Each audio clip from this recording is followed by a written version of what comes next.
Hi, my name is Robert. This video is designed to give you step-by-step detailed instructions on completing the task at hand.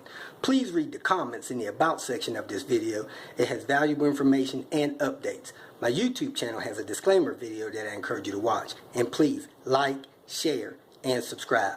I hope you found what you're looking for. Thank you very much for watching. In this video, I'm going to remove the starter from this 1990 740. The starter is down there.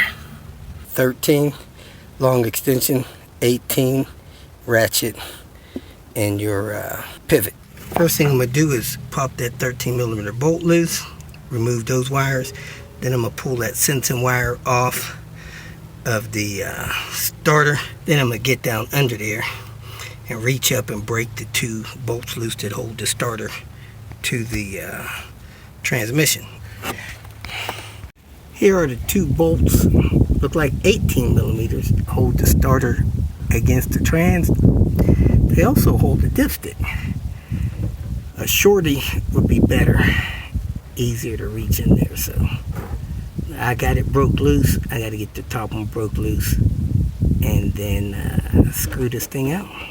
This top bolt is near impossible. You got to come at it with an 18, a pivot universal, long extension. Then you got to wedge the extension against the housing and break that thing loose. Once you break it loose, it's easy to come out. I'm going to put a Henry on it now. Spin it the rest of the way out. If you feel that this information was useful, please like it and share it with your social media friends. You can subscribe to my channel so that you will get notifications of future videos that I post. You can follow me on Twitter, and if you need to contact me directly, please visit my website. And if you have any questions, leave them below, and someone or myself will reply to them. Again, thank you very much for watching.